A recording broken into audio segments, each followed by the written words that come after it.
Hello students, good morning all of you. आज अपन chapter number 10 कर रहे हैं अल्टरनेटिंग करंट। अल्टरनेटिंग करंट को पढ़ने से पहले जो बेसिक करंट हम करंट इलेक्ट्रिसिटी में पढ़ते हैं उस करंट का हम थोड़ा सा डिस्कशन कर लेते हैं। उसका नाम आप सबको पता है डायरेक्ट करंट, डीसी करंट। तो सबसे पहले डीसी करंट के बारे में आप सब जानते हैं कि DC current never changes with respect to time और डिस्टेंस। डीसी करंट जो होती है टाइम के रेस्पेक्ट में चेंज नहीं होती है, ठीक है। और डीसी जो करंट होती है, अगर अपन बात करें कि उसका जो वोल्टेज, चाहे वोल्टेज की बात कर लो चाहे करंट की बात कर लो, वोल्टेज से ही करंट प्रोड्यूस हो रही है। तो वोल्टेज और डायरेक्शन जो है वो टाइम के साथ में चेंज नहीं होती है, उसी को अपन क्या कहते हैं, डायरेक्ट करंट कहते हैं। और अपन जो है ज्यादा फेमस जिस नाम से उसको जानते हैं वो नाम क्या है, डीसी है, डायरेक्ट करंट। इसके बाद अपन बात करें, this current is produced by the such voltage sources whose terminals have constant polarity with the time. मतलब ये ऐसे सोर्स से प्रोड्यूस होती है जिनके अंदर क्या होता है, जिनकी पोलैरिटी कांस्टेंट रहती है टाइम के रेस्पेक्ट में। इसका मतलब ये है सर, इसका मतलब ये है बच्चों के, जैसे मान लो कि ये प्लस और ये माइनस है किसी टाइम पर, अगर ये प्लस और ये माइनस है किसी सर्टेन टाइम पर, तो ये हमेशा प्लस इधर ही रहेगा और माइनस इधर ही रहेगा। तो वो करंट हमेशा यूनिडायरेक्शनल, डीसी को अपन एक क्या भी कहते हैं, यूनिडायरेक्शनल करंट भी कहते हैं। दोबारा बोल रहा हूँ, सारी बातें ध्यान से सुन लो। डायरेक्ट करंट जो होती है वो टाइम के रेस्पेक्ट में चेंज नहीं होती है उसकी वैल्यू। नंबर 2, उसकी डायरेक्शन, टाइम के साथ में उसकी वैल्यू और डायरेक्शन दोनों चेंज नहीं होती है। नंबर 3 बात ये कि जो इसकी पोलैरिटी होती है, जिस सोर्स से ये जनरेट हो रही है उसकी जो पोलैरिटी है वो टाइम के रेस्पेक्ट में चेंज नहीं होती है। प्लस माइनस जो एक बार आ चुके हैं वो फिक्स होते हैं, ठीक है। और if this current is plotted with the time we get straight line parallel to the time axis। मतलब अगर अपन इसका ग्राफ प्लॉट करेंगे तो वो हमें टाइम एक्सिस के पैरेलल आएगा। और ऑब्वियसली आना है, पहली लाइन क्या बोल रही है, पहली लाइन कह रही है कि टाइम के रेस्पेक्ट में ये चेंज नहीं होती है। तो अगर टाइम के रेस्पेक्ट में ये चेंज नहीं होगी तो अगर अपन इसका ग्राफ प्लॉट करें, इसका ग्राफ प्लॉट करें किसके साथ में, टाइम के साथ में। किसके साथ में, टाइम के साथ में। तो कैसा ग्राफ आएगा, यहां पर मैं ले लेता हूं क्या, यहां मैंने ले लिया करंट और वोल्टेज I और V, ठीक है। और टाइम के रेस्पेक्ट में अपन ये ग्राफ प्लॉट कर रहे हैं, तो बताओ टाइम के रेस्पेक्ट में कैसा ग्राफ आएगा। टाइम के रेस्पेक्ट में कांस्टेंट लाइन आएगी। टाइम के रेस्पेक्ट में कैसी लाइन आएगी बच्चों, कांस्टेंट लाइन आएगी। तो I एंड V, I और V remains constant with respect to time. Time axis के पैरेलल लाइन आएगी। टाइम एक्सिस के कैसे आएगी, पैरेलल लाइन आएगी। बोलो कोई दिक्कत इस बात में, कोई दिक्कत वाली बात नहीं है, ये आपका आइडेंटिफिकेशन है। दूसरी बात यह है कि this current is called unidirectional. मैंने बता दिया एक ही डायरेक्शन में रहेगी, पोलैरिटी चेंज नहीं होती है, प्लस माइनस फिक्स रहते हैं। इधर प्लस है इधर माइनस है, तो प्लस से माइनस की तरफ इलेक्ट्रिक करंट फ्लो करेगी। ये एक ही डायरेक्शन में फ्लो करेगी, यूनिडायरेक्शनल होती है। और इसको डायरेक्ट करंट भी कहते हैं, डायरेक्ट वोल्टेज कहते हैं। It's frequency is zero. ये बहुत इंपॉर्टेंट चीज है कि इसकी फ्रीक्वेंसी कितनी होती है बच्चों, जीरो होती है। फ्रीक्वेंसी को मैं एफ से लिख रहा हूं, तो इसकी फ्रीक्वेंसी कितनी है, जीरो। फ्रीक्वेंसी होती है नंबर ऑफ साइकिल्स पर second, number of cycles, number of turns per second. भाई मैं, मेरा एक जो पेन है, इस पेन को ऊपर जमीन से उठा के ऊपर ला रहा हूं, मैं ये काम 1 मिनट में 60 बार कर रहा हूं। 1 मिनट में कितनी बार कर रहा हूं, 60 बार। तो 1 सेकंड में कितनी बार कर रहा हूं, 1 सेकंड में 1 बार कर रहा हूं। 1 मिनट का मतलब हो गया 60 सेकंड। 60 सेकंड में 60 बार, तो 1 सेकंड में 1 बार। तो मेरी फ्रीक्वेंसी क्या हो गई, 1 हर्ट्ज मेरी फ्रीक्वेंसी होगी। तो ये मैं ऊपर इसको ले जा रहा हूं और लेकर आ रहा हूं नीचे से ऊपर तक, तो मेरे पास फ्रीक्वेंसी है, कुछ काम कर रहा हूं मैं, लगातार चेंज आ रहा है, ये नीचे से ऊपर नीचे से ऊपर। तो चेंज, जब चेंज आता है तब फ्रीक्वेंसी टर्म डिफाइन होती है। यहां पर कोई चेंज ही नहीं आ रहा है, तो इसकी फ्रीक्वेंसी क्या होगी, जीरो। ये स्ट्रेट चले जा रही है, ये स्ट्रेट चले जा रही है, तो इसकी फ्रीक्वेंसी कितनी आएगी, जीरो आएगी। क्लियर होगी यहां तक बात। डायरेक्ट करंट अपनी डायरेक्शन और अपनी वैल्यू को चेंज नहीं करती है। नंबर 2, डायरेक्ट करंट जो होती है ऐसे सोर्स से प्रोड्यूस होगी जिनकी पोलैरिटी क्या हो, टाइम के रेस्पेक्ट में कांस्टेंट हो। नंबर 3, इसको टाइम के रेस्पेक्ट में प्लॉट किया जाए तो ये टाइम एक्सिस के पैरेलल लाइन आएगी, ठीक है। इसके बाद नेक्स्ट बात है कि इसकी फ्रीक्वेंसी कितनी होती है, जीरो होती है। ये हुई हमारी बात कौन सी करंट को लेकर, डायरेक्ट करंट को लेकर। अब जो हमें चैप्टर डिस्कस करना है उसके बारे में बात कर लेते हैं, अल्टरनेटिंग करंट। कौन सी करंट है बच्चों, अल्टरनेटिंग करंट। आप सबको पता है कि अल्टरनेटिंग करंट जो होती है वो टाइम के रेस्पेक्ट में क्या होगी, चेंज होगी। टाइम के रेस्पेक्ट में जो चेंज होती है उसको अपन अल्टरनेटिंग करंट कहते हैं। द करंट और voltage which changes its direction periodically with the time and alternatively becomes positive and negative in each half cycle is called alternating current. It is obtained from the source whose terminal changes their polarity periodically with the time. यानी कि इसके जो terminals होंगे वो इनकी polarity को periodically क्या करेंगे, चेंज करेंगे. और दूसरी बात, ये इसकी विच changes direction with respect to time and alternately becomes positive and negative in each half cycle is called alternating current. ठीक है. और इनकी फ्रीक्वेंसी जीरो नहीं होती है. आप सबको पता है कि जो इंडिया है, इंडिया के अंदर क्या होता है बच्चों, इन इंडिया में कितना वोल्टेज का अल्टरनेटिंग करंट आ रहा है अपने पास में, 220 वोल्ट तो वोल्टेज आ रहा है. और उसकी कितने हर्ट्ज है, 50 हर्ट्ज. कितने हर्ट्ज की है, 50 हर्ट्ज. 50 हर्ट्ज का यहाँ मतलब ये होता है कि जिस जनरेटर से इसको प्रोड्यूस कराया जा रहा है, अल्टरनेटिंग जनरेटर से, वो 1 सेकंड में 50 रिवॉल्यूशन कर रहा है. 1 सेकंड में कितने रिवॉल्यूशन कर रहा है, 50 रिवॉल्यूशन कर रहा है, 50 साइकिल्स पर सेकंड. ठीक है. और इन यूएसए के अंदर ये चीज क्या होती है बच्चों, यूएसए के अंदर ये होती है 110 वोल्ट एंड 60 हर्ट्ज. ठीक है ना. तो ऐसा नहीं कह सकते कि भाई इंडिया में ये खराब है और यूएस में ये अच्छी है. जहां जैसा सिस्टम चल रहा था वहां वैसा चलाया जा रहा है. भाई इंडिया में पहले जो है ब्रिटिश का राज था, ब्रिटिश वालों ने ये 220 वोल्ट और 50 हर्ट्ज काम में लिया. तो अब हमारा पूरा सिस्टम अगर अपन अमेरिका में कन्वर्ट करें तो वो उतना उसका जो खर्चा होगा वो बहुत ज़्यादा हो जाएगा. तो इसलिए जैसा चल रहा है वैसा ही चल रहा है. ठीक है. तो फ्रीक्वेंसी देख लो आप, इंडिया के अंदर 50 हर्ट्ज है और यूएस के अंदर कितनी है, 60 हर्ट्ज है. इसके बाद इसके ग्राफ की बात करें तो जो ग्राफ होगा वो ग्राफ कैसा होगा बच्चों, इसके अंदर ग्राफ भाई टाइम के रेस्पेक्ट में चेंज करना है आपने. किसके रेस्पेक्ट में चेंज करना है, टाइम के रेस्पेक्ट में चेंज करना है. किसके रेस्पेक्ट में, टाइम के रेस्पेक्ट में. तो ये है अपने ग्राफ प्लॉट किया. अब बताओ, दो ले लेते हैं ये, जैसे साइन और कोस दो अपने ज्यादा फेमस हैं.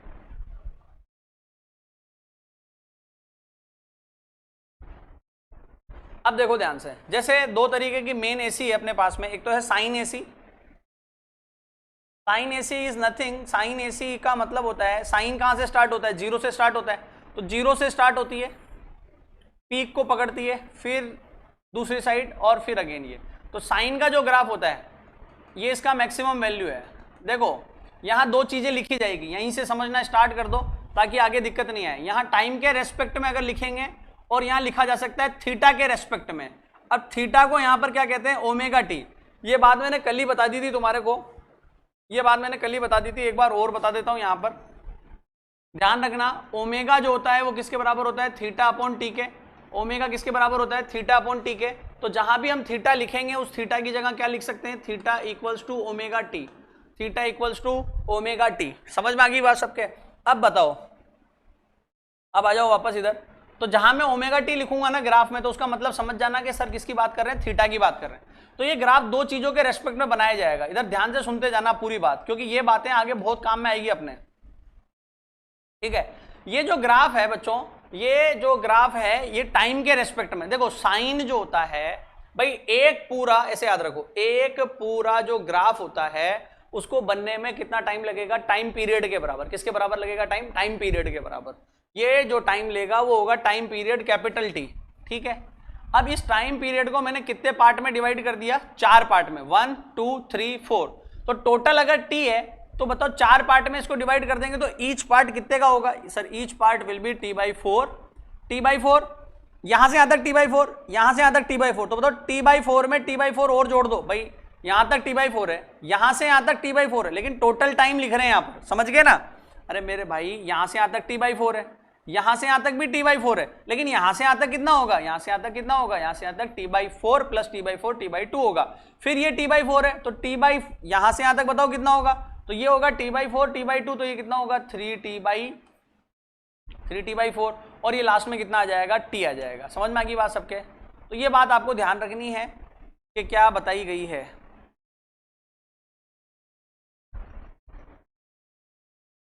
अब बार बार इस चीज को लेकर अपन बैठेंगे नहीं, सीधा लिखेंगे t/4 t/2 3t/4 और t. और अगर अपन ओमेगा टी के साथ बनाए तो ओमेगा टी में क्या होगा, टोटल एंगल कितना होगा 2π. टोटल एंगल कितना होगा बच्चों, 2π. टोटल एंगल होगा 2π. अब अरे एक पूरे राउंड में कितना एंगल बनता है, एक पूरे राउंड में 360 बनेगा, 2π बनेगा. तो अगर ये 2π बनेगा तो बताओ यहां पर क्या होगा, 2π के कितने पार्ट कर दो, 4 पार्ट. तो 2π के 4 पार्ट करोगे तो ईच पार्ट बिकम्स π/2. अरे 2 पाई के 4 भाग करोगे तो कितने को होंगे, π/2 प्लस π/2 तो कितना हो जाएगा पाई। बेटा यहां से यहां तक π/2, यहां से यहां तक π/2, तो यहां से यहां तक कितना पाई, यहां कितना हो जाएगा 3 π/2। 3 π/2 में π/2 जोड़ोगे तो कितना हो जाएगा 4 π/2। 4 π/2 का मतलब कितना हो गया 2 पाई। अरे समझ में आ गई बात सबके। तो इन बातों को आपको ध्यान रखना है। टाइम के रेस्पेक्ट में तो लिखेंगे t/4, t/2, 3t/4 और ओमेगा टी का मतलब एंगल, एंगल के रेस्पेक्ट में लिखेंगे π/2, पाई, 3 π/2 और 2 पाई। तो ये बात आपको ध्यान होनी चाहिए ताकि बार बार अपने को दुख नहीं पाना पड़े कि भैया क्या लिख रहे हैं। अब देखो जरा एक बात, यहां से एक बहुत इंपॉर्टेंट चीज क्लियर हो रही है, वो क्या है, ये जो है ना, ये आपने बनाया है ग्राफ या तो आई के लिए या वोल्टेज के लिए, ठीक है। ये है साइन AC, ठीक है। अब यहां इसका जो ये इस पॉइंट पर π/2 पर इसका मैक्सिमम मान आ रहा है, π/2 पर इसका क्या मान आ रहा है बच्चों, मैक्सिमम मान आ रहा है। π/2 पर इसका मैक्सिमम मान आ रहा है, तो मैक्सिमम मान को अपन ऐसे लिख रहे हैं इसका, ये चाहे तो IM या यूं लिख दूं सिंपल मैक्सिमम मान, ये मैक्सिमम मान है, ये 0 है। यहां पर जो भी मैक्सिमम होगा ये मैक्सिमम है, और ये दूसरी साइड ये भी मैक्सिमम ही है, ये पर दूसरी साइड का मैक्सिमम है, मिनिमम नहीं है, मिनिमम तो वैल्यू 0 है, ये भी मैक्सिमम ही है, ये भी मैक्सिमम ही है, लेकिन ये कौन सी साइड का मैक्सिमा है, दूसरी साइड का मैक्सिमा है। तो ये छोटी छोटी बातें आपको ध्यान रखनी होगी, ठीक है। ये प्लस मैक्सिमम और ये माइनस मैक्सिमम, ऐसे लिख दो आप, प्लस मैक्सिमम और माइनस है मैक्सिमम ही, ये है मिनिमम, ठीक है। यहां माइनस का मतलब मैथमेटिकल माइनस नहीं है, माइनस का मतलब यहां पर क्या है, अपोजिट डायरेक्शन, ये इस डायरेक्शन का पॉजिटिव है, ये इस डायरेक्शन का पॉजिटिव है, समझ में आ गई बात। तो ये अपन अगर यही ग्राफ, ये कौन किसके लिए बनाया था आपने ग्राफ, ये बनाया था आपने साइन AC के लिए, ये साइन AC है। बताओ साइन AC को 0 से मैक्सिमम मान पकड़ने में कितना टाइम लग जाता है, तो 0 से मैक्सिमम मान पकड़ने में कितना टाइम लग जाता है t/4। आगे एक न्यूमेरिकल है इस पर, वो आपसे पूछूंगा मैं, उस समय पर आपको बताना है कि 0 से मैक्सिमम वैल्यू पकड़ने में कितना टाइम लग जाता है, t/4 लग जाता है। तो अगर अपन बात करें सिमिलरली फॉर cos AC, अब आप सबको पता है कि जो cos होता है, साइन तो कहां से स्टार्ट होता है 0 से, लेकिन cos 0 से स्टार्ट नहीं होता, cos स्टार्ट होता है। भाई cos 0 की वैल्यू कितनी होती है +1, तो यानी cos का जो ग्राफ होगा वो +1 से स्टार्ट होगा, ये +1 से स्टार्ट होगा, ऐसे चलेगा, ठीक है। ये इस तरीके से चले, इस तरीके से, ठीक है। समझ में आ गई बात। ये कौन सी AC है, इसका नाम है cos AC। कौन सी AC, cos AC, cos alternating current, मतलब अगर cos AC बोल रहा हूं तो cos का ग्राफ, साइन AC बोल रहा हूं तो साइन का ग्राफ, ठीक है।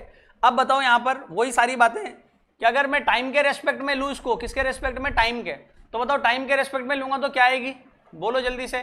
टाइम कितना कितना बताया था t/4, मतलब रट जाने चाहिए छोटी छोटी बातें ताकि जल्दी कर पाएंगे। t/4, अगला बोलो t/2, अगला बोलो 3t/4 और अगला बोलो, अगला होगा कितना 2t, sorry t, t/4 t/4 t/4 t/4, हर गैप t/4 का है। और अगर इसको टाइम की जगह अपन एंगल के साथ बनाए, एंगल को अपन क्या कहते हैं, ओमेगा टी कहते हैं, एंगल को यहां पर क्या कहते हैं, ओमेगा टी कहते हैं। तो ओमेगा टी के साथ अगर इसको प्लॉट करा जाएगा तो बताओ हर एंगल कितने का आएगा, π/2 का, π/2 टोटल 2 पाई है, 2 पाई में कितने का भाग लगा दिया, 4 का, क्योंकि 4 टुकड़े, 1 2 3 4, 2 पाई में 4 का भाग लगा दोगे तो हर टुकड़ा कितने का बनेगा, π/2 का बनेगा। तो ये π/2, ये पाई, ये कितना हो जाएगा 3 π/2, और ये कितना हो जाएगा, ये हो जाएगा आपका 2 पाई। देख लो सारे टुकड़े कितने कितने के होंगे, इनको अलग अलग बना देता हूं मैं, कलर अलग ले लेते हैं ताकि आपके दिक्कत नहीं हो पहचान करने में। ये कितना होगा बोलो, π/2, ये π/2, ये कितना होगा 3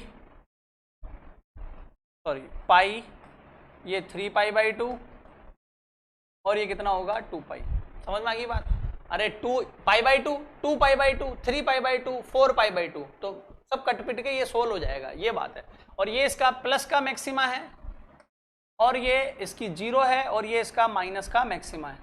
तो चाहे cos AC हो चाहे साइन AC हो, चाहे कोई सी भी AC हो, साइन AC हो या cos AC हो, इन दोनों को मैक्सिमा से 0 या 0 से वापस मैक्सिमा, ये भी मैक्सिमा ही है, नीचे जा रहे हैं तो भी मैक्सिमा है, ये दूसरी डायरेक्शन का मैक्सिमा है। तो ये बातें आपको अच्छे से पता होनी चाहिए कि किसी करंट को 0 से मैक्सिमा तक जाने में कितना टाइम लगता है, t/4, और कितना वो एंगल कवर कर रही है, π/2 कितना एंगल कवर करती है वो, π/2 एंगल कवर करती है। ठीक है,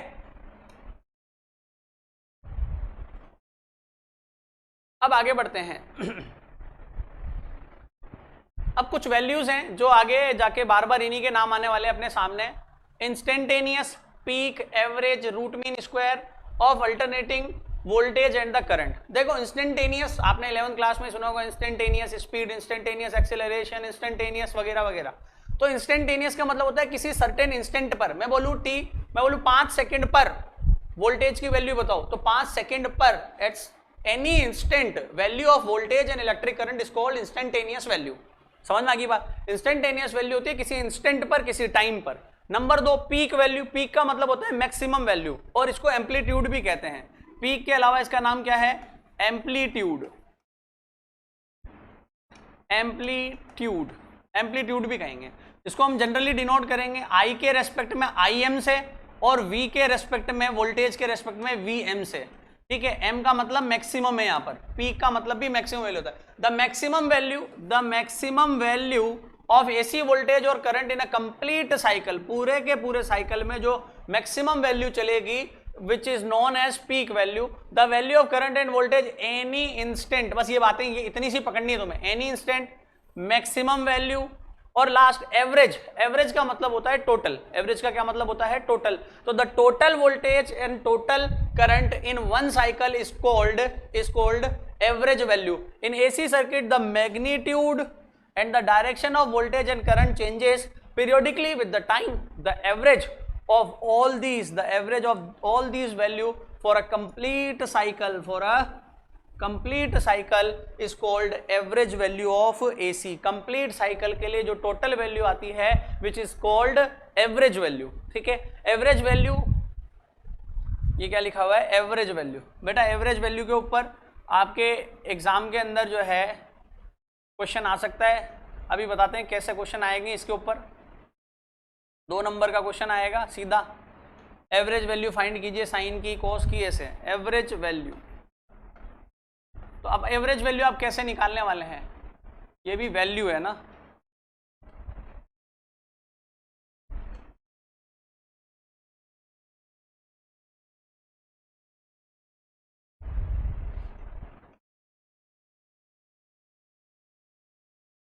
ठीक है। अब पहले एक डेफिनेशन और सुन लो, फिर एक एक वैल्यू निकालें। चलो वैल्यू है, स्लाइड खाली है, तो आपसे ऐसे क्वेश्चन पूछा जाएगा। एग्जांपल देखो, find the average value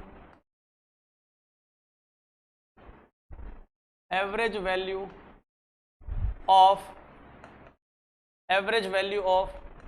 I equals to Im sine omega t for complete cycle. Complete cycle के लिए I equals to Im sine omega t की एवरेज वैल्यू आपको फाइंड करनी है। अब देखो, जैसे नंबर का एवरेज निकालने का एक सिंपल सा तरीका है। किसी भी नंबर का एवरेज कैसे निकालते हो आप? सारे के सारे नंबर लिख दो, टोटल डिवाइड में क्या कर दो? सम ऑफ नंबर डिवाइड में टोटल नंबर। अब यहां पर इक्वेशन का एवरेज, तो इक्वेशन का एवरेज कैसे निकालते हैं बोलो? इक्वेशन का एवरेज निकालने का तरीका होता है इंटीग्रेशन। क्या तरीका होता है? इंटीग्रेशन। एकदम सिंपल तरीका है। आप लोग इस तरीके को कहीं ना कहीं नोट कर लेना और याद रखना इस बात को कि जब भी कोई इक्वेशन दे दी जाए, इक्वेशन का एवरेज निकालने का बेस्ट तरीका है integration of that equation divide by time interval. जितने भी टाइम इंटरवल के लिए वो बोल रहा है, उस टाइम इंटरवल से आप डिवाइड कर देना। ये मोस्ट इंपॉर्टेंट है, देसी जुगाड़ अपना, कि जो भी इक्वेशन दे उस इक्वेशन का इंटीग्रेशन कर दो, डिवाइड में टाइम इंटरवल कर दो, उसकी एवरेज निकल के आ जाएगी। ये इक्वेशन का क्या निकालना सीख रहे हो आप? एवरेज, इक्वेशन का एवरेज। चलो सोल्व करते हैं इस क्वेश्चन को।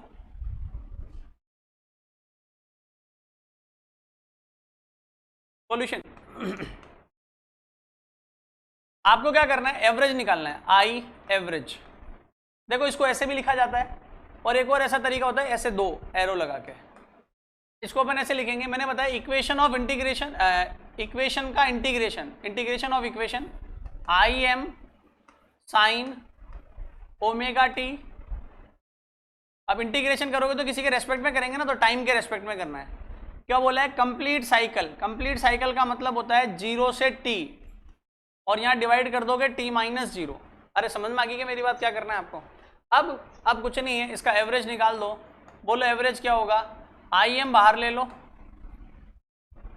टी सॉरी इंटीग्रेशन कर दो इसका साइन ओमेगा टी। अच्छा अब देखो बायो वाले बच्चों के लिए खास तौर पर ये बात बता देता हूं मैं, कुछ इंटीग्रेशन है जो आप लोगों को अच्छे से आने चाहिए। देखो इधर ध्यान से, integration of sine omega t d T. देखो इंटीग्रेशन करने का तरीका क्या होता है, इंटीग्रेशन आई साइन का, सबसे पहले किसका इंटीग्रेशन होता है, साइन का। साइन का इंटीग्रेशन क्या होता है, साइन का इंटीग्रेशन होता है माइनस कोस, साइन का इंटीग्रेशन होता है माइनस कोस।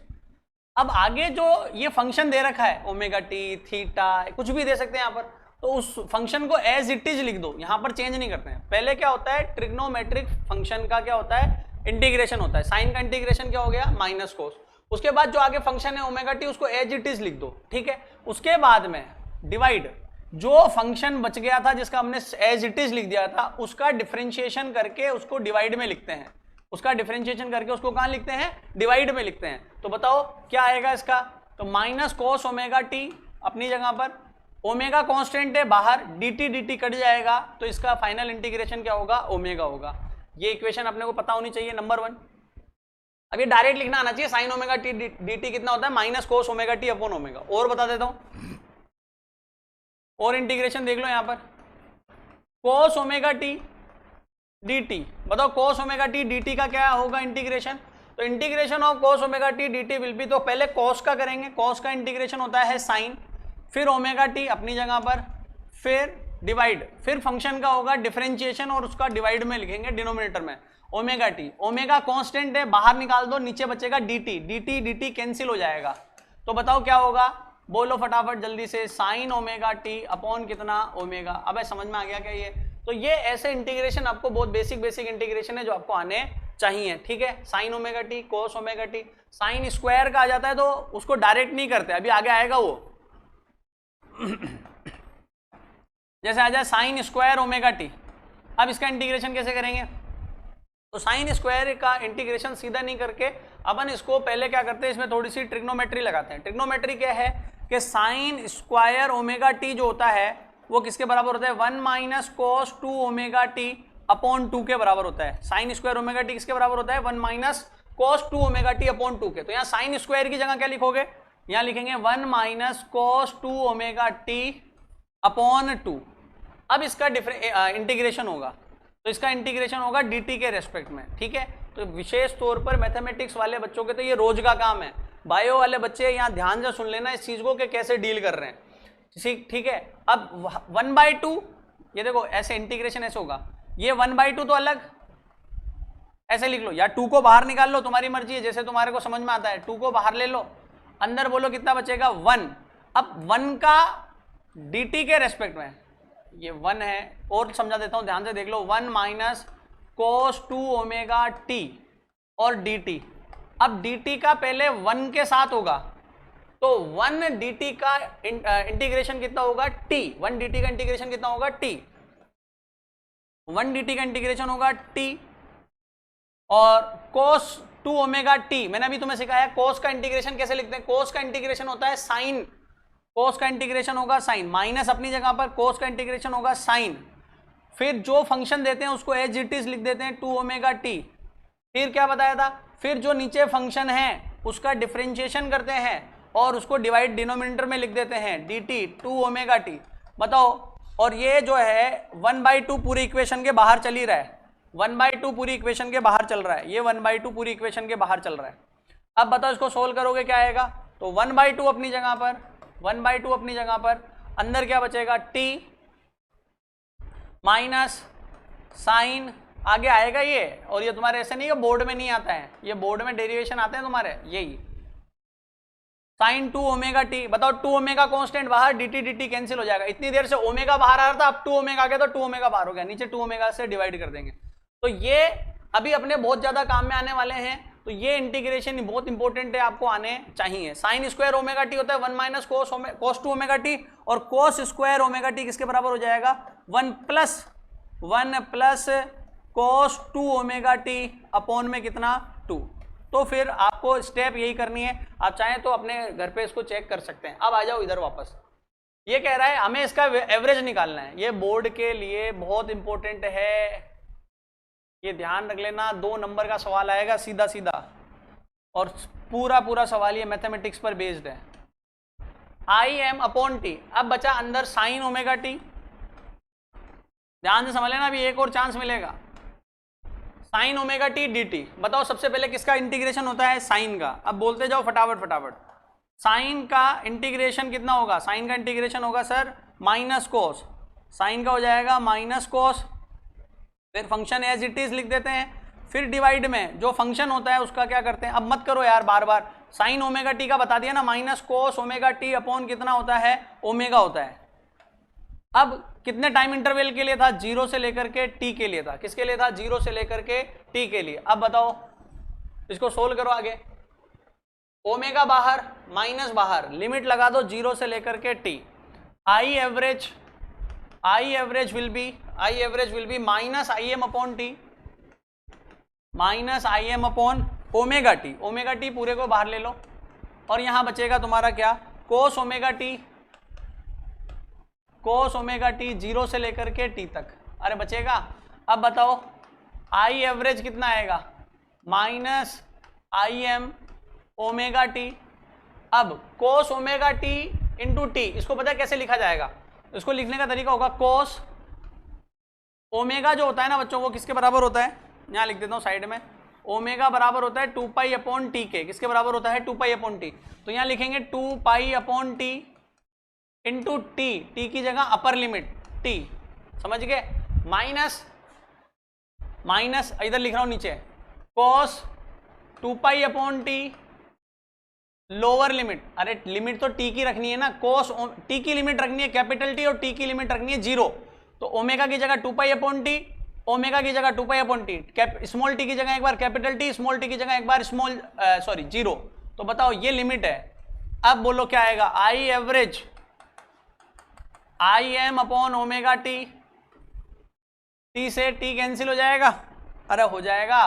तो क्या बचेगा ऊपर? कोस 2 पाई, कोस 2 पाई माइनस ये 2 पाई इंटू 0, तो 0 हो जाएगा ये कोस 0। अब बताओ कोस 2 पाई 1 होगा, कोस 0 भी 1 होगा। 1 माइनस 1 कितना होगा? 0। माइनस आगे मल्टीप्लाई में चल रहा है। इसकी वैल्यू भी 1, इसकी भी वैल्यू 1। 1 माइनस 1 कितना हो जाएगा? 0। आई M upon omega t into 0, दोनों की वैल्यू 1 होती है, +1। कोस 2 पाई भी 1 होता है और कोस 0 भी कितना होता है? 1 होता है। तो बोलो अरे 0 और 2 पाई अलग चीज थोड़ी होती है, 0 और 2 पाई तो एक ही जगह होते हैं। आई एवरेज बराबर कितना हो जाएगा? 0। अब ये बात भाई बोर्ड वाला जरूर 2 नंबर के लिए इतनी लंबी चौड़ी बात कर रहा है, मैं आपको एक तरीका डायरेक्ट बता देता हूं, आपका आंसर सही आ रहा है नहीं आ रहा। देखो कोस और साइन इनका एवरेज हमेशा ही 0 आएगा, क्योंकि ये जितना प्लस में होते हैं उतना किस में होते हैं? माइनस में होते हैं। तो जब कोई चीज जितनी प्लस में और जितनी माइनस में, उसको अगर एवरेज निकालोगे, एवरेज मतलब जब उसका सम करोगे, टोटल करोगे, तो वो कितना आएगा? वो हमेशा ही कितना आएगा? 0 आएगा। तो ये ध्यान रखना, कंप्लीट साइकिल में चाहे साइन हो चाहे कोस हो, उनका एवरेज हमेशा कितना आएगा? 0 आएगा। अरे कितना आएगा? 0 आएगा। अब देखो आगे देखने से पहले कुछ और मैं आपको बता देता हूं आपके लिए। एक बार हाफ साइकिल का करके बताता हूं कोस के लिए, है ना। एक ये तो होमवर्क है तुम्हारा, ये तुम करोगे। कौन सा वाला? आपको दे दे I equals to I M cos omega t, इसका एवरेज निकालना है, ठीक है। Find average for complete cycle, ये आपका होमवर्क है। समझ में आ गया? आंसर पहले बता रहा हूं, आई एवरेज विल बी कितना आएगा? 0, ठीक है। कैसे करोगे, क्या करोगे? पुराना वाले तरीके को पूरा अच्छे से सुनना, इंटीग्रेशन सबका बता दिया, अपने आप करके लाना। अब नेक्स्ट सुनो एग्जाम्पल, एक हाफ साइकिल के लिए बता देता हूं और एक हाफ साइकिल होमवर्क दे देता हूं। आई इक्वल्स टू, अब की बार आई बार बार आई लिख रहे हैं ना, एक बार क्या लिखते हैं? वी लिखते हैं। एक बार क्या लिखते हैं? We.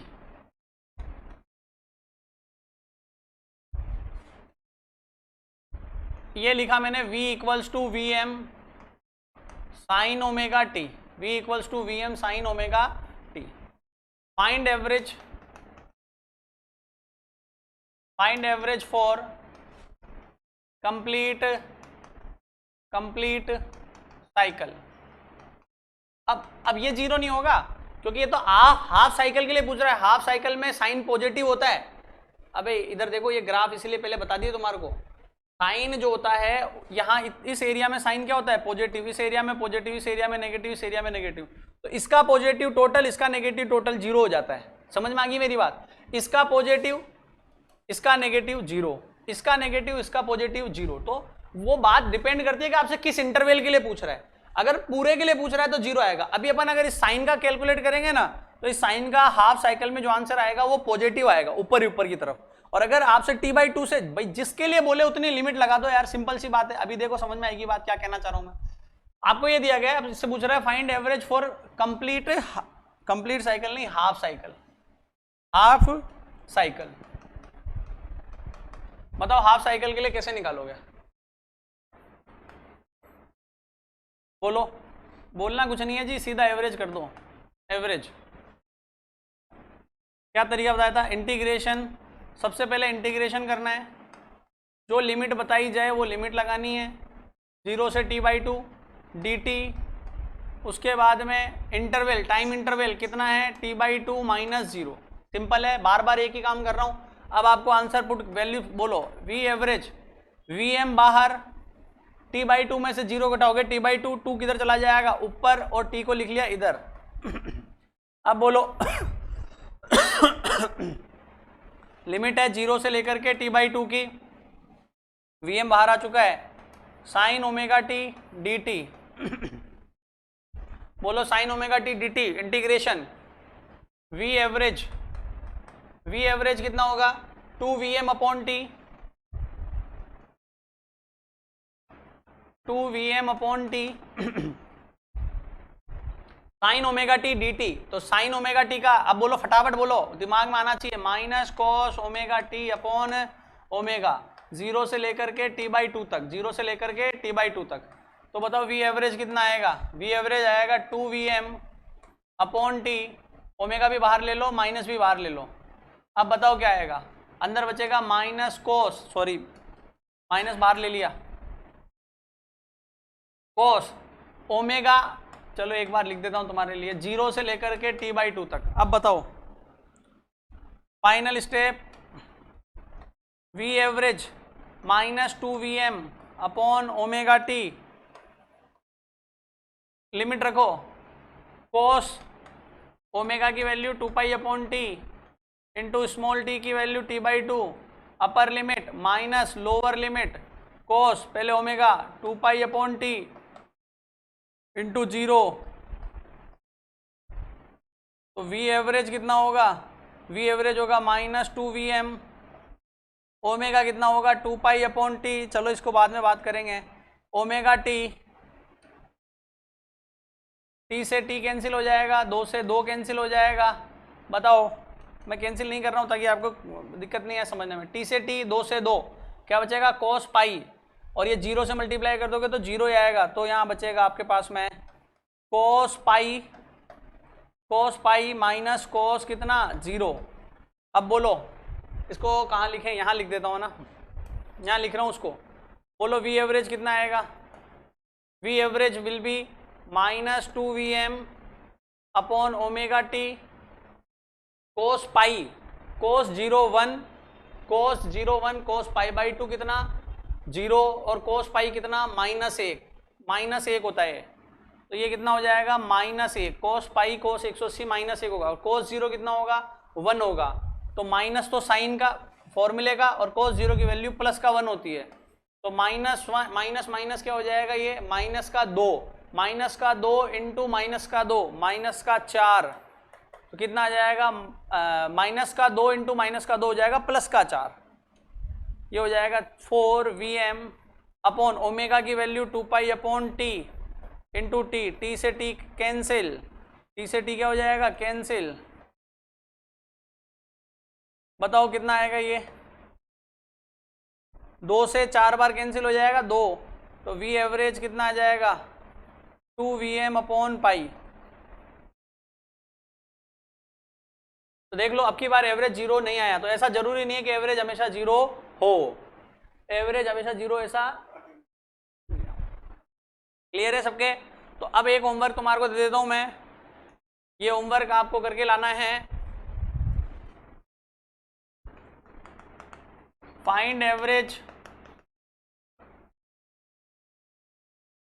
Of v equals to vm cos omega t, v equals to vm cos omega t for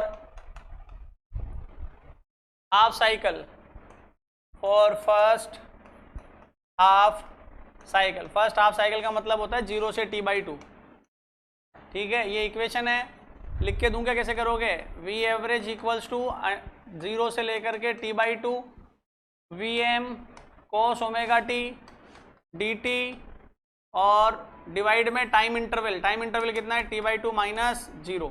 ये होमवर्क है, इसको सोल्व करके लाओगे, आंसर जो भी आए चेक कर लेना, ठीक है। अब आगे बढ़ते हैं। तो ये तो फॉर्मूला सेक्शन था, नोट लगा के लिख देना इसको, तो एक बार यहाँ प्रैक्टिस करिए और नई बात समझ में आया तो दोबारा देख लो। ऑनलाइन का यही फायदा है कि आप इस चीज को वापस रिपीट करके देख सकते हैं। समझ में आ गई बात? चलो अब आगे बढ़ते हैं। अगला पॉइंट अपने पास में आता है root mean square. Root mean square, इसको बोलते हैं RMS वैल्यू, बार बार आएगा ये नाम RMS वैल्यू। तो RMS वैल्यू को कैसे प्रिडिक्ट किया जाता है, कैसे फाइंड आउट किया जाता है, तो पहले तो इसकी डेफिनेशन सुन लो। देखो लिखा हुआ RMS है लेकिन उल्टा चलना है, पहले स्क्वायर करना है, फिर एवरेज, मीन और फिर रूट करना है। तो देखो in AC circuit for a complete cycle the square root of average of square of a current and voltage is called root mean square, root mean square। तो root mean square क्या है, square root of average, average का square root, और वो भी किसके, square of current का, current का स्क्वायर, एवरेज और रूट। तो आपको ध्यान रखना है RMS के अंदर में सीक्वेंस क्या होगी, पहले स्क्वायर करेंगे नंबर 1, नंबर 2 मीन यानी एवरेज, और नंबर 3 क्या करेंगे, उसका रूट करेंगे। बोर्ड में आया हुआ है ये सब, डेफिनेशन भी आई हुई है, ध्यान रखना। 2016 या 15 ऐसे कुछ आई हुई है ये। सबसे पहले स्क्वायर करोगे, फिर मीन करोगे, फिर रूट करोगे। मीन करना तो मैं सिखा दिया, एवरेज, एवरेज कैसे निकालते हैं बोलो फटाफट जल्दी से, इंटीग्रेशन ऑफ इक्वेशन डिवाइड में टाइम इंटरवल। अब आ जाओ चेक करते हैं अपन इसको कैसे सोल्व करेंगे। जैसे मान लो एक एग्जाम्पल जो आपके कि फाइंड, अच्छा एक बात याद रखना, RMS जो होता है ना वो हमेशा एक कंप्लीट टाइम इंटरवल के लिए कैलकुलेट करवाया जाएगा। अगर कुछ नहीं कहे ना आपसे तो एक पूरे टाइम इंटरवल के लिए ही RMS डिफाइन है। तो फाइंड RMS वैल्यू फॉर किसी कुछ भी लिख लो, V लिख लो, V equals to VM sine omega t, V equals to VM sine omega t. ये RMS वैल्यू फाइंड करनी है आपको। तो देखो इसका तरीका क्या होगा, सबसे पहले क्या करो, स्क्वायर करो। सॉल्यूशन देखो अब कैसे करोगे। सबसे पहला काम आपको क्या करना है, स्क्वायर करना है, स्क्वायर ऑफ इक्वेशन, पहले स्क्वायर करेंगे। ये लो हम निकाल रहे हैं VRMS। RMS वैल्यू निकालने का तरीका होता है, सबसे पहले स्क्वायर करेंगे, सब ठीक है, स्क्वायर कर दिया, पहला तरीका, पहला काम। दूसरा काम मीन यानी एवरेज, एवरेज को ऐसे लगाते हैं, ये साइन एवरेज का होता है, ये एवरेज निकालेंगे, दूसरा काम। तीसरा काम इसका क्या करेंगे, अंडर रूट करेंगे, अंडर रूट करेंगे। ये 3 काम आपको कर। अब बताओ RMS कैसे आएगा, इक्वेशन लिखो, V का स्क्वायर, तो V ये रहा, V का स्क्वायर करके लिखो यहाँ पे, VM square sine square omega t, इसका एवरेज करना है आपको, फिर अंडर रूट करना है। अब एवरेज, एवरेज याद करो कैसे बताया था, एवरेज करना, एवरेज करना कैसे बताया था, एवरेज करने का सर तरीका आपने बताया था, एवरेज करने का तरीका होता है, अब ये साइन हट रहा है, एवरेज हो रहा है, अंडर रूट तो अपनी जगह पर है, अब एवरेज कर रहा हूँ। एवरेज कैसे करते हैं, इंटीग्रेशन ऑफ इक्वेशन, तो इक्वेशन लिखो साइन स्क्वायर ओमेगा टी, इसका इंटीग्रेशन करना है dt, और कितनी लिमिट, 0 से लेकर के t तक, डिवाइड, डिवाइड में कौन, टाइम इंटरवल t माइनस 0, ये भी अंडर रूट के अंदर ही है, ध्यान रखना।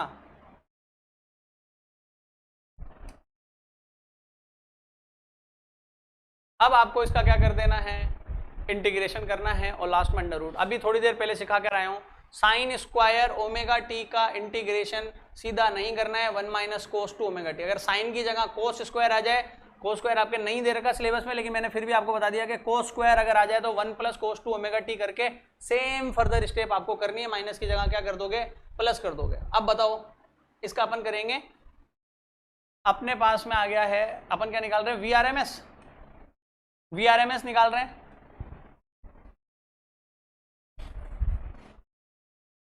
तो देखो वीआरएमएस कैसे निकालोगे आप, वीआरएमएस क्या होता है बोलो, अंडर रूट में जो इक्वेशन है, पहले वो इक्वेशन लिख देता हूं। इक्वेशन क्या है बोलो, V M square sine square omega t d t d t का इंटीग्रेशन डिवाइड में टी माइनस जीरो। अब इसका एक करते जाओ आगे सोल्व साथ साथ। वी एम स्क्वायर चाहो तो इसको बाहर निकाल लो और चाहो तो ऐसे ही लिखे रहने दो, अंदर ही लिखे रहने दो।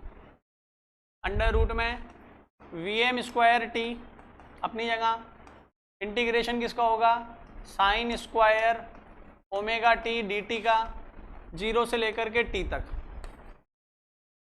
बताओ इसकी आरएमएस वैल्यू क्या होगी, V M square upon t sine square omega t, तो साइन स्क्वायर को सीधा नहीं करते हैं, कैसे करेंगे, 1 minus cos two omega t upon 2। अरे अभी तो करवाया था यार 2 मिनट पहले ही। अब बताओ इसको आगे क्या लिखोगे, 1, अच्छा यहाँ डी टी चल रहा है साथ में ना, ये ध्यान रखना, ये डी टी। अब बताओ 2 को तो बाहर ले लो, ये आएगा V R M S V M square upon 2t हो गया, वी एम स्क्वायर अपॉन में 2t, ठीक है। ऊपर बचेगा 1 माइनस ये 0 से t चल रहा है, 1 minus cos two omega t d t. बोलो 1 का t V M square upon 2t integration 1 का कितना हो जाएगा t minus cos two omega t. तो पहले कोस का करोगे तो कोस का कितना होगा, sine 2 omega t upon 2 omega, तो sine 2 omega t upon 2 omega.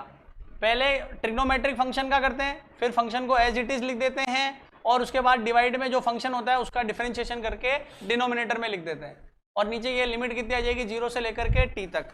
तो बताओ वी आर एम एस कितना हो जाएगा, वी आर एम एस की वैल्यू आ जाएगी आपके कितनी, वी एम का square upon 2t upper limit minus lower limit, तो अपर लिमिट कितनी हो जाएगी t minus sine 2 omega, omega की वैल्यू कितनी हो गई 2 पाई अपॉन टी इंटू यहाँ कितना रखोगे t, डिवाइड में कौन चल रहा है 2 omega. V R M S बोलो अंडर रूट में देखो t से t कैंसिल हो जाएगा, 2 पाई इंटू 2 4 पाई, साइन 0 2 पाई 4 पाई 6 पाई 8 पाई सब कितने होते हैं 0। अरे साइन 0 जहाँ है ना वहीं 2 पाई है, वहीं 4 पाई है, वहीं 8 पाई है, वहीं 6 पाई है, तो ये सारे के सारी टर्मिनोलॉजी कितनी हो जाएगी 0। ध्यान रखना sine 2 pi sine 4 pi sine 6 pi सब कितने हो जाएंगे 0, ये पूरा पद कितना हो जाएगा 0। तो यहाँ कितना बचेगा V M square upon 2t into t minus 0। समझ गए ना ये 0 कैसे हुआ, साइन 4 पाई की वैल्यू कितनी हो गई 0 हो गई। अब t से t कैंसिल हो जाएगा, बताओ क्या बचेगा, t से t कैंसिल होने के बाद में बचेगा आपके पास में वी आर एम एस बराबर अंडर रूट में वी एम स्क्वायर था तो वी एम तो बाहर निकल जाएगा, 2 बेचारा अंडर रूट में रह जाएगा, तो ये आर एम एस वैल्यू आएगी। और 1/√2 का मान होता है 0.707, √2 का मान कितना था, √2 का मान 1.414 है, ये √2 का मान नहीं है 1/√2 का मान है, 1/√2 की जगह अपन ने ये लिख दिया, ये वीएम का मान आएगा। ये डेरिवेशन बहुत इंपॉर्टेंट है बेटा जी, आप सभी को ये आना चाहिए। राजस्थान बोर्ड में ये आपके 2 नंबर का कई बार आ चुका है और कई बार आता रहता है, तो ये ध्यान रखना। अब अपन को ये होमवर्क है आपका, होमवर्क में क्या करके लाओगे आप, होमवर्क में आप करके लाओगे, जैसे मैंने किसका दिया था तुम्हें, साइन का दिया था ना, find the RMS for voltage, आपको किसका करके लाना है, करंट का। वैसे आपके साइन ही दे रखा है इन्होंने, होमवर्क में क्या करके लाओगे, find RMS for I equals to I M sine omega t, ठीक है। तो इसका आरएमएस आपको फाइंड करके लाना है। अब इसका भी आंसर मैं बता देता हूं, जो आंसर आने वाला है वो आंसर यही आएगा same, I equals to I M upon root 2 और 1/√2 की जगह क्या लिखते हैं, 0.707 लिखते हैं। ये वैल्यू आपको याद होनी चाहिए, कई जगह आपकी हेल्प करेगी। कौन सी वैल्यू, 1/√2 की वैल्यू। 1/√2 जो होता है वो किसके बराबर हो जाएगा आपका, 0.707, ठीक है। तो ये आपको ध्यान रखना। अब एक बात बहुत इंपॉर्टेंट यहां पर निकल कर आ रही है, बहुत इंपॉर्टेंट बात यहां पर निकल कर आ रही है। क्या इंपॉर्टेंट है, इंपॉर्टेंट ये है कि भैया जो आरएमएस वैल्यू है, कौन सी वैल्यू है, आरएमएस, चाहे वोल्टेज की निकालो, चाहे करंट की निकालो, चाहे साइन की निकालो, चाहे कोस की निकालो, आरएमएस वैल्यू हमेशा ये जो होती है ना, आईएम, मैंने बताया था ना मैक्सिमम मान होता है, ये कौन सी वैल्यू होती है, ये पीक वैल्यूज होती है। ऐसे लिखना मत, मैं तो तुम्हारे समझने के लिए लिख रहा हूं यहाँ पर। ये कौन सी वैल्यू होती है, ये पीक वैल्यू होती है। और अगर ये पीक वैल्यूज हैं तो बताओ आरएमएस हमेशा किसके बराबर आता है, आरएमएस हमेशा पीक वैल्यू में √2 का डिवाइड करने से हमें क्या मिल जाता है, आरएमएस मिल जाता है। तो ये बहुत इंपॉर्टेंट कॉन्सेप्ट है जो आपको आना चाहिए, याद होना चाहिए। किसी का भी आरएमएस मान उसके पीक वैल्यू में √2 से डिवाइड करके प्राप्त किया जा सकता है। देखो अब आगे एक चीज, इसके अंदर कुछ छोटे छोटे से नोट दे रखे हैं। If we want to measure the AC voltage, अच्छा ध्यान रखो भाई, अगर आप एसी वोल्टेज को किससे मेजर करना चाहते हैं, एसी वोल्टेज को मेजर करना चाहते हैं, डीसी अमीटर अपन ने बनाए थे ना, गैल्वेनोमीटर को अमीटर में कन्वर्जन, गैल्वेनोमीटर को वोल्टमीटर में कन्वर्जन। तो अगर आप नॉर्मल डीसी अमीटर से या डीसी वोल्टमीटर से एसी का मेजरमेंट करना चाहो, तो एसी क्या हो रही है, इतनी बार अपनी डायरेक्शन चेंज कर रही है कि उस पॉइंटर को समझ में नहीं आएगा। भाई एसी क्या कर रही है, 0 से T/4 तक तो ऊपर जा रही है, फिर T/4 से लेकर के फिर 0 जा रही है, तो वो मैक्सिमम पर पहुंचती है, फिर मिनिमम पर आती है। तो वो इतनी बार चेंज हो जाती है, तो वो पॉइंटर जो है उसके इनर्शिया की वजह से हिल ही नहीं पाता है। भाई इनर्शिया क्या होता है, change, resist of change of position, position के चेंज का रजिस्ट करने वाला इनर्शिया होता है। तो उस पॉइंटर का जो इनर्शिया है वो उसको हिलने ही नहीं देता है। समझ में आ गई बात, क्योंकि अल्टरनेटिंग करंट जो होती है 0 से T/4 तक बढ़ेगी, फिर T/4 से 0 तक फिर घटेगी, फिर अगले तक फिर वापस बढ़ेगी, फिर घटेगी। तो वो इतनी बार चेंजेस आ रहे हैं उसके अंदर कि वो पॉइंटर अपने इनर्शिया की वजह से जगह चेंज ही नहीं कर पाता है। समझ में आ गई बात। तो ये यहां पर यही लिखा हुआ है मेरे हिसाब से, if we want to measure the AC voltage and current using moving coil meters, moving coil meter मतलब वही moving coil galvanometer, they will give zero reading, they will give zero reading since the torque on the coil changes so rapidly। भाई याद है तो आपको मैंने बताया था कि कॉइल को जब अपन मैग्नेटिक फील्ड में रखते हैं तो उस पर टॉर्क लगता है, उससे पॉइंटर जुड़ा होता है, कॉइल रोटेट करती है तो पॉइंटर रोटेट करता है, तो वो वाली बात है। It will not respond due to inertia of the coil, उसके कॉइल के जो इनर्शिया की वजह से वो रिस्पॉन्ड ही नहीं कर पाता है। तो to measure AC we use hot wire meters, hot wire meters. तो ये ध्यान रखना, हॉट वायर मीटर्स जो होते हैं उनका यूज किस में होता है, आपसे सिंपल वन लाइनर क्वेश्चन आ सकता है कि एसी वोल्टेज, एसी जो है एसी वोल्टेज, एसी करंट का मेजरमेंट किया जाता है तो हॉट वायर अमीटर से किया जाता है। किससे किया जाता है, हॉट वायर। दूसरा इंपॉर्टेंट क्वेश्चन है, हॉट वायर अमीटर किस पर बेस्ड होते हैं, हीटिंग इफेक्ट ऑफ करंट पर। किस पर बेस्ड होते हैं, हीटिंग इफेक्ट ऑफ करंट पर। हीटिंग इफेक्ट का मतलब ये होता है किसी चीज को गर्म करने से, किसी चीज में करंट प्रोड्यूस करवाने से वो गर्म होने लग जाता है, उसको बोलते हैं हीटिंग इफेक्ट ऑफ करंट। तो ये हीटिंग इफेक्ट ऑफ करंट पर बेस्ड है। और अपना जो डीसी अमीटर या डीसी वोल्टमीटर था वो किस पर बेस्ड था, वो बेस्ड था magnetic effect of current, magnetic. तो आप यहां ध्यान रखना, DC ammeter and voltmeter based upon magnetic effect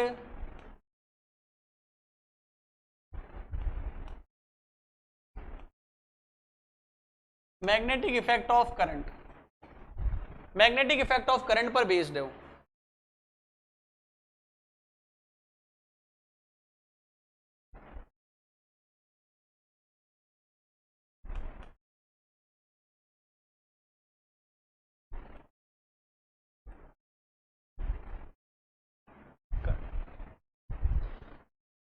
तो ये बात याद रखनी है। अच्छा, एक और इंपॉर्टेंट बात बता देता हूं यहां पर, एक इंपॉर्टेंट पॉइंट और लिख देता हूं मैं यहां पर। देखो, जो डीसी अमीटर होते हैं ना, डीसी अमीटर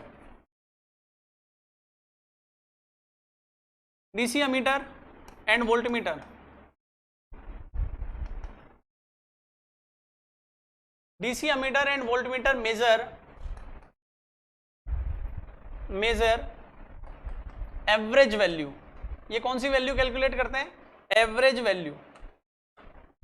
और एसी अमीटर कौन है? Hot wire meters. AC ammeter and voltmeter major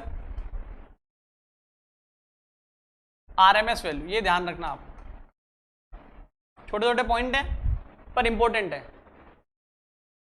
दोबारा बोल रहा हूं सारी बातें। अगर आपने डीसी अमीटर को एसी सर्किट में लगा दिया तो उसकी रीडिंग कितनी आएगी? उसकी रीडिंग 0 आएगी, नंबर 1।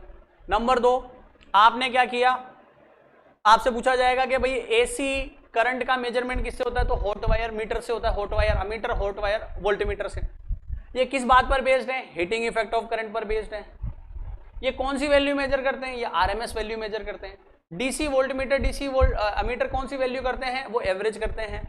और जो डीसी अमीटर वोल्टमीटर होते हैं वो किस पर बेस्ड है?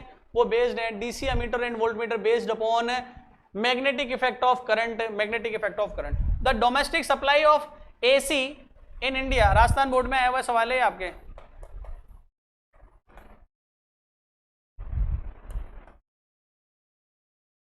Rajasthan, the domestic supply of AC in India has VRMS।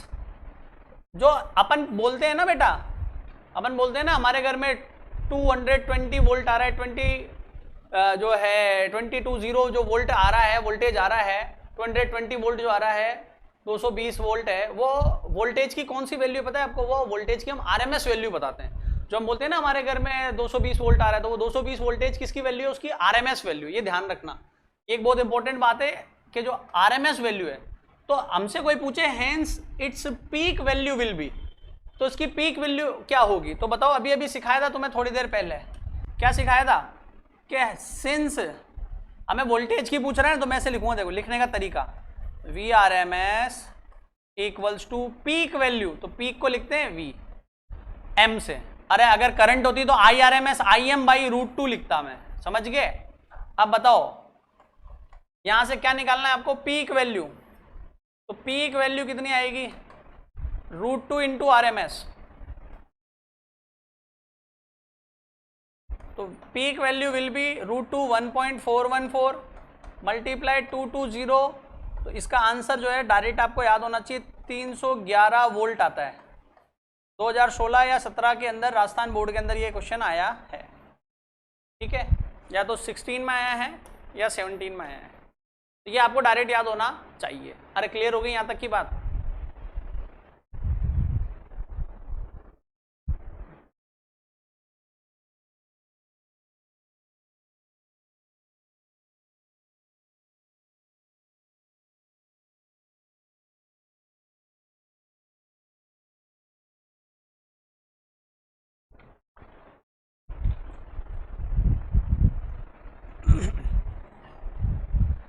ठीक है, अब आगे क्या दे रखे हैं? Merits and demerits. देखो अल्टरनेटिंग करंट के मेरिट्स डीमेरिट्स क्या हैं? तो मेरिट्स तो ये है कि भैया अल्टरनेटिंग करंट को आप लंबी डिस्टेंसेस तक भेज सकते हो, लंबी डीसी को नहीं भेज सकते। क्यों? एसी को क्यों भेज सकते हैं? एसी को इसलिए भेज सकते हैं क्योंकि एसी को हम हमारे इच्छा के हिसाब से बढ़ा या घटा सकते हैं बाय ट्रांसफॉर्मर। ट्रांसफॉर्मर एक ऐसी डिवाइस है, by using transformer we can raise or down the voltage and the current, alternating current, the alternating voltage and the alternating current. तो आपसे पूछा जाएगा कि बताओ दो मेरिट्स लिखिए आप अल्टरनेटिंग करंट के। तो पहला तो आप क्या बताओगे? पहला ये होगा कि sir alternating current can transmit at long distances by using transformer, and the transformer is the device which raise or down the AC voltage and DC voltage, AC voltage and current। DC को नहीं कर सकता, why? Because उसका reason अपन पढ़ेंगे अभी आगे, transformer अपने दे रखा है टॉपिक। तो ये पहली बात तो ये। दूसरी बात, AC जो होती है ना, उसकी खास बात एक ही होती है कि AC के जो इंस्ट्रूमेंट होते हैं वो सस्ते होते हैं। सस्ते पता है कैसे? अभी आप लोगों के पास में मैं आपसे पूछूं कि भाई कितनों के पास में जो है एसी जनरेटर हैं, एसी जनरेटर हैं मतलब जो एसी प्रोड्यूस कर सकते हैं, या कितनों के पास में डीसी जनरेटर है। भाई एसी जो होता है ना वो थोड़ा सा सस्ता पड़ता है, डीसी बहुत महंगा होता है। डीसी महंगा कैसे? डीसी का एग्जांपल क्या अपने पास में? भाई बहुत कम घरों के अंदर क्या होती है, वो लगा होता है इन्वर्टर। भाई एक तो होता है इन्वर्टर और एक होता है रेक्टिफायर। इन्वर्टर का काम होता है किसको किस में बदलना? डीसी को एसी में बदलना। एक बात याद रखना, एक तो होता है रेक्टिफायर, एक होता है इन्वर्टर। डीसी को एसी में, डीसी को एसी में कौन बदलता है? इन्वर्टर। तो डीसी को एसी में बदलना खर्चीला है और एसी को डीसी में बदलना बहुत आसान है। रेक्टिफायर, अरे half wave full wave rectifier पढ़ा होगा ना आपने इलेक्ट्रॉनिक्स के अंदर, तो ये सस्ता है, ये सबके पास है। अरे चार्जर सबके पास है तुम्हारे पास में? चार्जर सबके पास है ना, तो चार्जर कितने सस्ते आते हैं? 100 200 250 300 रुपए का सही ठीक ठाक चार्जर मिल जाता है। आप क्या करते हो? मोबाइल, मोबाइल के अंदर क्या भाई आप चार्जिंग के लिए स्पिन में लगा रहे हो और स्पिन में क्या आ रही है? एसी आ रही है। तो एसी को आप डीसी में फटाफट बदल ले रहे हो। अरे सबके घरों में 100 तो कह रहे मतलब 2-5 चार्जर तो होते ही हैं, 2-5 चार्जर सबके घर में पड़े, लेकिन सबके घर में मुश्किल से एक इन्वर्टर मिलेगा। तो ये जो एसी होती है उसको आप, उसका एक फायदा ये कि एसी को अपन किस में कन्वर्ट कर सकते हैं? डीसी में। ये चीप प्रोसेस है, सस्ता प्रोसेस है, ठीक है। और डीसी को एसी में बदलना ये महंगा है। समझ में आ गई बात? हमारे घरों में, हमारे जो घर हैं उनके अंदर अपन वो बैटरी नहीं लगाते कि इन्वर्टर लगाते हैं तो उसके पास में बैटरी पड़ी होती है, तो वो बैटरी क्या है? डीसी है। और एक उसके साथ यूपीएस लगा हुआ आता है, वो क्या होता है आपका? वो होता है आप एक्चुअल इन्वर्ट वो कर रहा है, वो तो बैटरी है, सोर्स है, सेल है, और उसके बाद में वो क्या कर रहा है? उस जो डीसी आ रही है उसको किस में कन्वर्ट कर रहा है? एसी, और एसी से कन्वर्ट करके हमारे ये फैन चल रहे हैं लाइटें जाने के बाद में। तो ये खर्चीला प्रोसेस है, डीसी से एसी ये खर्चीला प्रोसेस है, ठीक है, एक्सपेंसिव है। और एसी को डीसी में अपन का मोबाइल डिस्चार्ज हुआ, मोबाइल चार्जर लगाया, अब एसी आ रही है वाया चार्जर रेक्टिफायर से होती हुई हमारे मोबाइल में डीसी में कन्वर्ट होकर जा रही है। तो वो एक इजी गोइंग प्रोसेस है। तो ये मेरिट डिमेरिट के अंदर ही सिंपल सी बातें हैं, मैंने लिखकर दे रखी है। Alternating voltage can be stepped up मतलब इंक्रीज को इंक्रीज किया जा सकता है इजीली बाय यूजिंग ट्रांसफॉर्मर, और स्टेप डाउन डिक्रीज किया जा सकता है, डिक्रीज किया जा सकता है।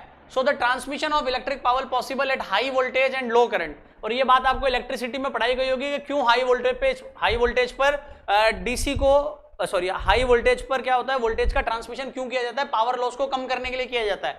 Very small power loss for long distance transmission. तो ये इतना सा भी याद रह जाए ना आपको कि लॉन्ग डिस्टेंस ट्रांसमिशन में तो भी अपना काम हो जाएगा, मेरिट इसकी एक हो जाएगी। It can be easily converted to DC by rectifier की सहायता से, रेक्टिफायर की हेल्प से अपन इसको बहुत इजीली कन्वर्ट कर सकते हैं।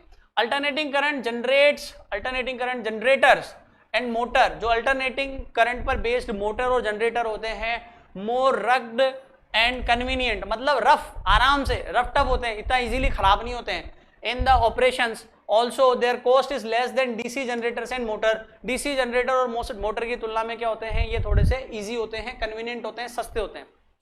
डीमेरिट्स की बात करें तो अल्टरनेटिंग करंट से और voltage of any value is more dangerous its equivalent DC voltage because its peak value is √2 times.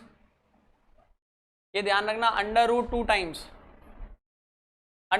Times of the RMS value, √2 times of the RMS value.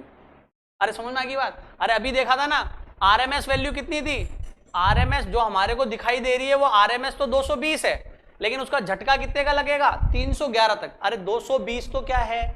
RMS है, root mean square value है, और उसका झटका कितने तक जाता है? Maximum मान कितने तक जाएगा? 311 तक। तो आपसे मैं बोलूँ कि 220 वोल्ट की डीसी और 220 वोल्ट की एसी कौन ज्यादा डेंजरस है? तो 220 वोल्ट की एसी ज्यादा डेंजरस है रादर देन 220 वोल्ट की, सॉरी मैंने क्या बोल दिया, 220 वोल्ट की AC is more dangerous rather than 220 volt की डीसी। एसी ज्यादा डेंजरस है डीसी के कंपैरिजन में। अगर 220 वोल्ट की डीसी है तो DC is a constant value, 220 है तो 220 है, 220 का झटका लगेगा, जो मजा आना है वो आ जाएगा। लेकिन 220 वोल्ट की एसी के अंदर अगर आपको झटका लगता है तो वो 220 का आरएमएस मान है, उसका मान अभी 311 तक रेज होगा, तो 311 का वोल्टेज का झटका लगेगा, 220 उसकी केवल एवरेज है। अब समझ में आ गई बात सबके? तो ये बात मैं आपको बताना चाह रहा हूं। तो एसी और डीसी में से कौन ज्यादा हार्मफुल है? तो एसी ज्यादा हार्मफुल है, because its peak is √2 times. जो हम पढ़ रहे हैं, जो हम देख रहे हैं रीडिंग 220, वो उसकी केवल कौन सी वैल्यू है? 220 कौन सी वैल्यू है? उसकी आरएमएस वैल्यू है, which raise up to √2 times. For example 220 volt कहां तक जाएगा? 311 तक जाएगा। स्किन इफेक्ट, स्किन इफेक्ट क्या होता है? जो एसी होती है वो केवल सुपरफिशियल होती है, सुपरफिशियल मतलब सरफेस पर फ्लो करती है, सरफेस पर फ्लो करती है, और अगर वो सरफेस पर फ्लो करेगी तो उससे क्या होगा? तो बाकी वायर का वेस्टेज होगा। समझ में आ गई मेरी बात? तो इस वजह से अपन को क्या करना पड़ता है, इसकी कॉस्टिंग बढ़ रही है फालतू में। वायर को लेंगे मोटा, उसके अंदर आपने देखा होगा ना, वायर तो मोटा लेते हैं, फिर उसके अंदर बहुत सारे 3-4 वायर डले हुए होते हैं, आप देखना कभी भी। तो एसी जो होती है हमारे घरों में सबसे ज्यादा वही यूज हो रही है। तो यहां पर ये लिखा हुआ है skin effect, high frequency of AC current does not uniformly pass through the whole wire, whole cross section of the conductor if it prefers surface layer of the conductor, so a thick wire in replaced by the bunch of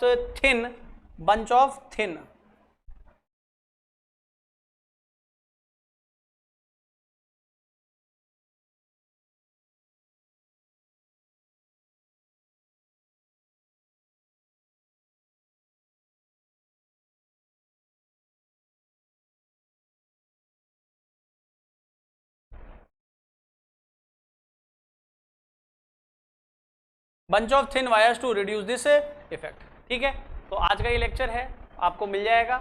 उसका next lecture evening में 5 बजे आपके सामने होगा, या sorry आज का ये अभी होगा ना, अभी लेक्चर होगा तो मॉर्निंग में 8 बजे आ जाएगा ना, जो भी होगा। एक 8 बजे क्लास आएगी और एक 5 बजे क्लास आएगी। Okay, thank you.